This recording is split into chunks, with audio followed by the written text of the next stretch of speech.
المكتب التعاوني للدعوة والإرشاد وتوعية الجاليات بخميس مشيط. This is beautiful dua, Allah. The dua of Prophet Muhammad sallallahu alaihi wasallam. And Allah subhanahu wa ta'ala gave him the best of words. أوتي جوامع الكلم عليه الصلاة والسلام. Something that we could say in hundreds of sentences, the Prophet ﷺ could say in one statement. In one statement. اللهم إني أسألك العفو والعافية والمعافاة الدائمة في الدين والدنيا والآخرة. Great dua. Ameen ya Allah. Today is the 17th of Ramadan. And it is a day of Jum'ah. This is a very interesting coincidence. You know why? The same day, 1432 years ago, a battle took place. 17th of Ramadan. It was a day of Jum'ah. The greatest battle in history. The battle in which Allah gave victory to the righteous over the devilish kuffar. There are many kuffar who are not devilish. I mean, in terms of their enmity against Muslims. They're kuffars, but they're practicing their own way. But they didn't fight against Muslims. And that day, in the battle of Badr, this is the battle of Badr. It was in the second year of Hijrah, the 17th day of Ramadan, a Friday.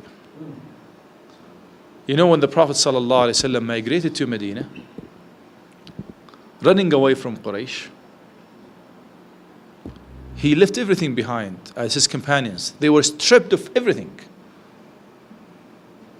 They were not allowed to go with one penny. Even their houses in Mecca were occupied and sold. Their properties, their goats, their sheep, their lambs, everything was taken away from them. And in that day, the Prophet ﷺ started his own community in Medina. It was the second year in Medina. 2 years to establish an institution that will continue forever, an eternal institution, is something unbelievable. But the Prophet ﷺ was supported by Allah, by the angels of Allah. And the Qurayshis, the Prophet ﷺ, there was a caravan, and the Qurayshis, depend on their own business for their own economy.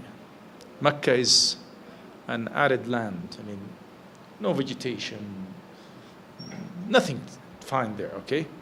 So they depended on business, and they used to go north during the winter, summertime, to Syria, Lebanon, and Palestine, Jordan, to do business, okay? And to Yemen in the winter, because it's warmer here, and the products that they get from Yemen, they get precious products, perfumes, and scents, and all these things. And they bring precious products from Syria, clothes, and even clothes from Yemen. So they used to work in business. And the Prophet ﷺ went in business himself. He was a businessman himself, So he realized if he could really find ways to cut this business route, he's going to throw a very strong blow against Qurayshis. They realized that they were doing a great mistake by raising enmity against Allah and against His Messenger Muhammad sallallahu alaihi wasallam. So Abu Sufyan was coming with a caravan from the north, and it tells you that time was summertime, because he was coming with his caravan from the north, from Bilad al-Sham, okay?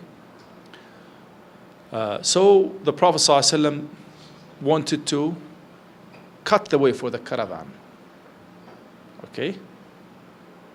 And teach Quraysh a very strong lesson, that now we could threaten your business. You've been walking enemies against Allah subhanahu wa ta'ala. Quraysh knew about that. Abu Sufyan was leading that. So he really changed the route. They were very shrewd people. You know, those people in business, they're very shrewd. Don't think that they are stupid. No, they're very shrewd. If they were not very shrewd, they wouldn't be able to collect money. Okay? But they're not very shrewd sometimes in spending money. They die leaving billions behind them without even benefiting from them. So they were not shrewd enough. They were not shrewd enough. You see? Anyway, so the Qurayshis avoided they will be captured by Prophet Muhammad ﷺ and his companions. But the people of Mecca knew about that. They want to protect their own caravan. They got the news in the way, but they insisted because of their arrogance. Said, no, we'll go there and we want to kill Muhammad ﷺ. We want to slaughter the camels. We want to dance. We want to drink. We want to enjoy. We want to celebrate the uprooting of the Muslims, of Muhammad. And the Prophet ﷺ didn't go to war. He left Medina with 300 people, with 7 camels, with a few horses. I mean, they were not ready to meet an army. But Allah subhanahu wa ta'ala chose for them, and it's mentioned in the Quran, that they came for something, and Allah subhanahu wa ta'ala directed them to something else, because there was an eternal plan to take place at the place of Badr. Have you been to Badr? This is a town about 60 kilometers away from Medina. Anyway, the battle took place, but Allah granted victory to His Prophet sallallahu alaihi wasallam. The Qurayshis were more than 1,000 people. They were armed to the teeth. They were ready to fight. But they went for a different purpose. Muhammad and his companion sallallahu alaihi wasallam went for the victory of Allah, for the victory of Islam, for liberating the people. Those people came for aggression, for hatred,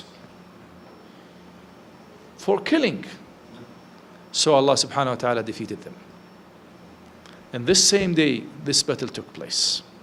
From that moment, everything changed. Prophet Muhammad ﷺ and his companion became a power that everybody respects, that everybody pays attention to. After being refugees, running away for their deen, leaving everything behind, now they are defeating one of the greatest armies of the Arabs. Now they are not chased anymore. Now they have a say to say. Everybody respects them. Although, you know, Qurayshis did not stop. They came next year and the year after, and they continued doing that. But the formula changed. There is a new power called the power of Islam that can be protected by the sword. For a long time, only the word. Now we can protect ourselves with the sword. Because the Muslims for 13 years, for now about 15 years, they were not allowed. Even if you kill a Muslim, nobody will go and protect them. But this is why Allah revealed in the Quran, أُذِنَ لِلَّذِينَ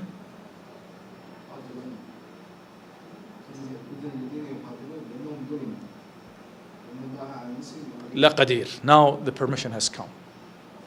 They have been fought against, now they can fight against others. And this was in the Battle of Badr, a decisive moment. Yes, we protected ourselves with the word, discussion.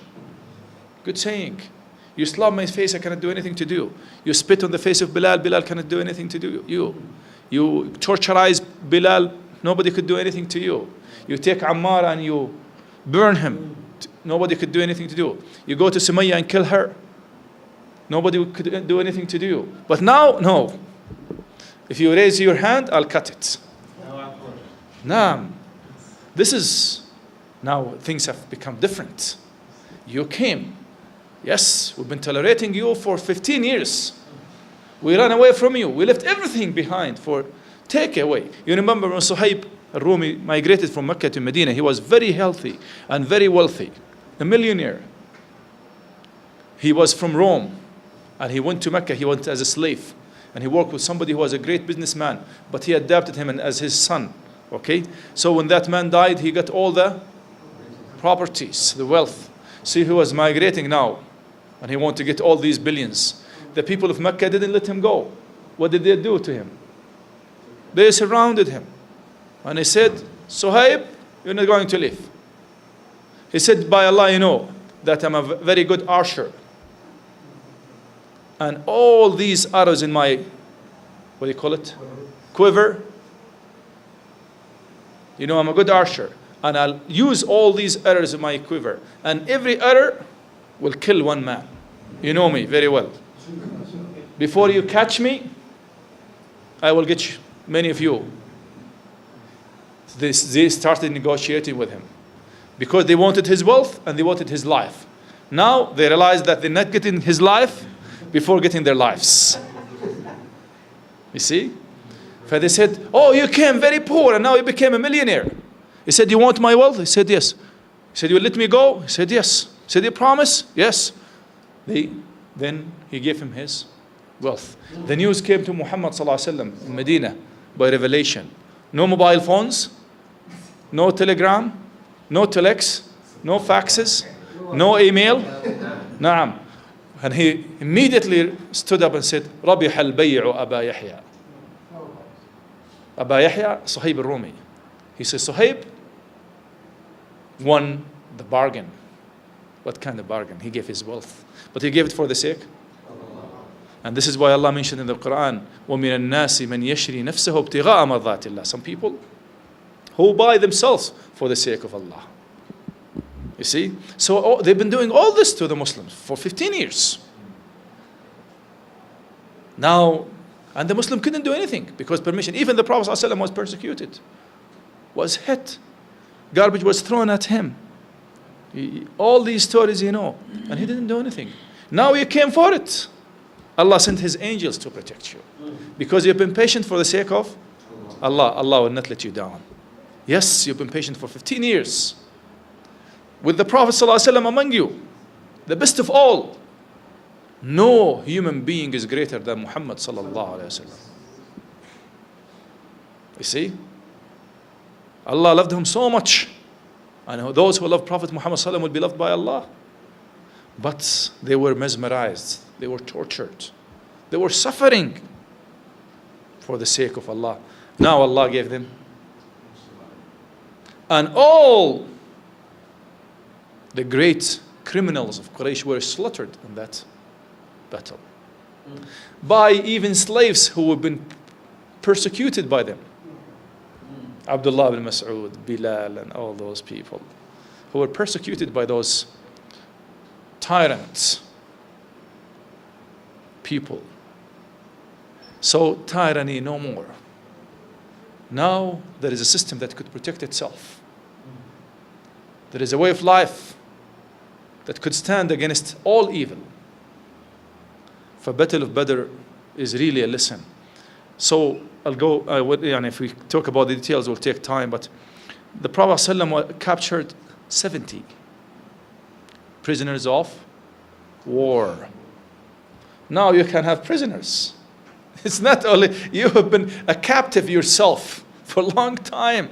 Now you have been a prisoner yourself for 15 years. Now you could hold prisoners. Those people who were gatekeepers in the prison and all these things, now they are prisoners themselves. 70. And imagine those people, they look at this man has killed my parents. Oh, this man, he has been spitting in my face every day. Look at this man, he's the one who took my wealth and sold it. Look at this man, all this great enemies of Allah. And everybody was getting his sword ready. Get them. They deserve it. And they deserve it. But look at the rahmah of Prophet Muhammad sallallahu alaihi wasallam. Ya Ikhwan, our religion is not the religion of killing others. And this is the concept of jihad is misunderstood. We make jihad. Jihad means struggle for the sake of Allah subhanahu wa ta'ala against evil with words, with money, with good words, with great treatment, with teaching, with education, with cleaning, with all aspects of life. And one of that is with sword. This is only small part when needed. If somebody's coming to your house, want to kill you and your family, and you have a gun in your hand, and you don't defend yourself, you're considered to be coward. You don't deserve to have a family, do you? You say, oh, I'm here. Take everybody. This is what they want Muslims to do.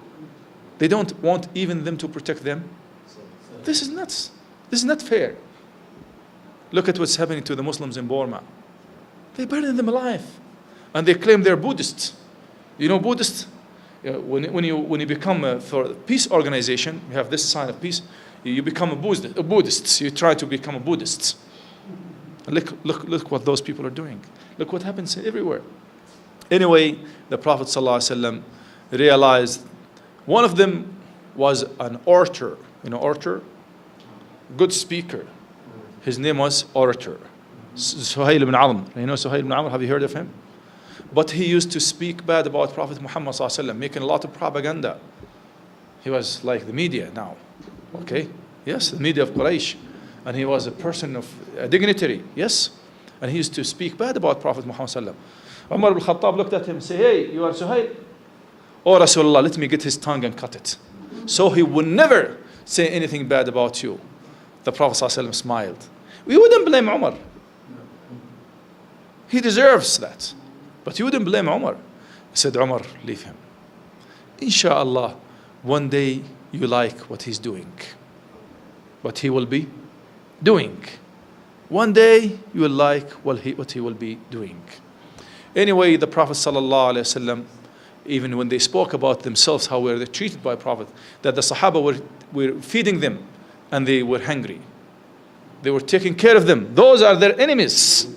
They give them the food that they don't have for themselves.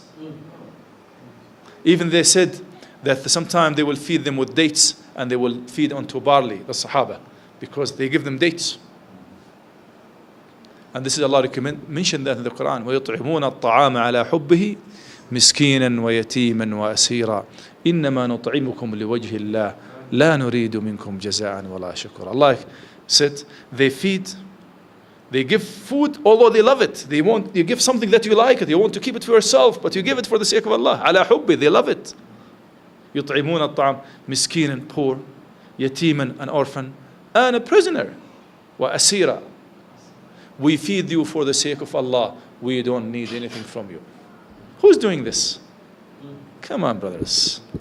Akhwan, people brag about human rights and all this ugly stuff. It's not true.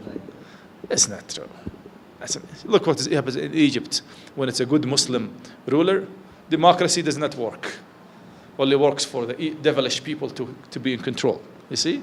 So the Prophet ﷺ, they taught, he said, you could free if you could ransom for yourself because we're here very poor. But see, I don't have anything to ransom myself for. You say, can you teach 5 how to read and write? So the prisoners, there is another reason that became integrated within the Muslim community. In Mecca, they were not having this chance. In Medina, they had a chance. And many of them changed their minds, including Suhail ibn Amr himself. You see? And all those prisoners, even those who couldn't ransom themselves, the Prophet said, go home. Many of the Sahaba said, they will come back to fight you next year. He said, even though. And some of them even started fighting next year. In Uhud, they came next year. Some of them were there. But they came having a different sense, a different understanding of what Muhammad was, of what Islam really is. غفر الله لي ولكم وجمعنا وإياكم ونصر دينه وكتابه وسنة نبيه وعباد الصالحين. اللهم كما جمعتنا في هذا المكان عن طاعتك اجمعنا في جنتك. اللهم وفقنا الخيرات. اللهم جنبنا الفتن والسيئات. اللهم اصلح منا الظاهر والباطن. اللهم احفظنا في أهلينا وفي أبنائنا وفي أموالنا وفي ديننا وفي كل أمورنا. اللهم انصر إخواننا المستضعفين المحاربين في كل مكان. اللهم كن لهم مؤيدا ونصيرا. اللهم انصرهم بنصرك. اللهم أيدهم بتأييدك. اللهم احفظهم بحفظك. لا إله إلا أنت سبحانك إنا كنا ظالمين. اللهم ثبتنا على دينك يا عظيم، اللهم ثبتنا على دينك يا عظيم، اللهم ثبتنا على دينك يا عظيم. اللهم وفقنا لكل خير وجنبنا كل شر. الله تقبل منا صيامنا وقيامنا وكل عمل خير تقبله منا يا كريم. اللهم جنبنا سبيل الأشرار وكيد الفجار. لا إله إلا أنت مولانا وناصرنا وخالقنا وربنا، فأعزنا بعزك ومكننا بتمكينك، وتب علينا يا تواب يا رحيم. لا إله إلا أنت سبحانك إنا كنا ظالمين. اللهم صل وسلم وبارك على عبدك وحبيبك نبينا محمد وعلى آله وصحبه من سار على دربه يوم الدين. السلام عليكم. May Allah reward you.